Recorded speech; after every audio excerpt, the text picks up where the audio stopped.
एखादा राजकीय पक्ष सत्तेत आला तर त्या सत्तेचा उपभोग जो आहे तो मंत्रिपदाचा प्रत्येक कार्यकर्त्याला किंवा नेत्याला मिळत नसतो आणि मग कार्यकर्ते किंवा नेत्यांचं लक्ष जे असतं ते महामंडळाकडे।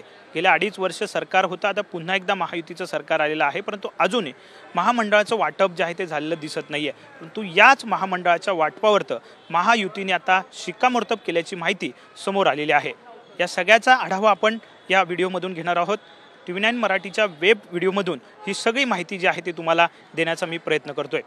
आपण जर पाहिलं तर गेल्या 2.5 वर्ष राज्यामध्ये महायुतीचं सरकार होतं आणि त्यानंतर पुन्हा एकदा राज्यामध्ये तिन्ही पक्षांचं सरकार जे आहे ते आलेलं आहे, परंतु महामंडळाचं वाटप जे आहे ते कुठेतरी झालेलं आपल्याला पाहायला मिळालं नव्हतं। आता मात्र स्थानिक स्वराज्य संस्थांच्या निवडणुका डोळ्यासमोर ठेवून ही महामंडळ वाटप जे आहे ती केली जाणार आहेत अशी माहिती समोर आलेली आहे। त्यावरती शिक्कामोर्तब झाल्याची माहिती सुद्धा आपल्याला मिळालेली पाहायला मिळते।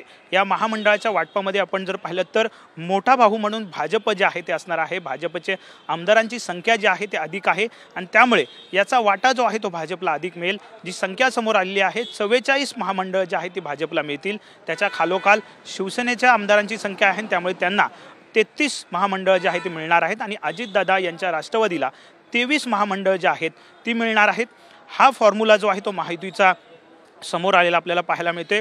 वारंवार बैठका ज्या आहेत त्या महायुतीच्या समन्वय सदस्यांनी घेतलेल्या आपल्याला पाहायला मिळाल्या आणि त्यामध्ये ABC अशी कॅटेगरी जी आहे ती महामंडळांची करण्यात आलेली होती आणि त्यानुसारच ही महामंडळ जी आहे ती वाटली जाणार आहेत। आपण स्थानिक स्वराज्य संस्थांच्या निवडणुका आपण जर पाहिल्या तर तोंडावर आहेत आणि त्याच अनुषंगाने महिनाभरात ही महामंडळ जी आहे ती वाटली जातील। भाजपच्या वाट्याला सर्वाधिक महामंडळ येणार आहेत, त्यामुळे कुठल्या नेत्याला किंवा कुठल्या कार्यकर्त्याला यावरती वर्णी लागते हे बघावं लागेल। कारण आपण जर पाहिलं तर महत्त्वाचं ही महामंडळ असतात, स्थानिक स्वराज्य संस्थांच्या निवडणुकीच्या अनुषंगाने सुद्धा महत्त्वाची मानली जात आहेत आणि त्याच अनुषंगाने महायुतीने आता हा महामंडळ वाटप जे आहे ते करण्याचा निर्णय घेतलेला आपल्याला पाहायला मिळतोय।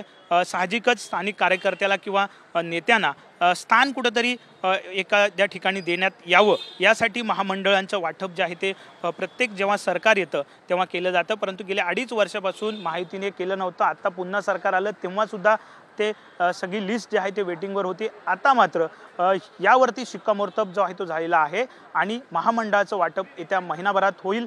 कोणाची वर्णी लागणार, कोणाला डच्चू मिळणार हे काही दिवसातच कळेल, परंतु आपण जर पाहिलं तर नजरा ज्या आहेत कार्यकर्त्यांच्या नेत्यांच्या महायुतीतल्या सगळ्या तिन्ही पक्षांच्या नेत्यांच्या या महामंडळ वाटपाकडे लागलेल्या आपल्याला पाहायला मिळतात। फॉर्म्युला ठरलेला आहे, फक्त आता जाहीर कधी केलं जातं याकडे सगळ्यांचं लक्ष लागलंय।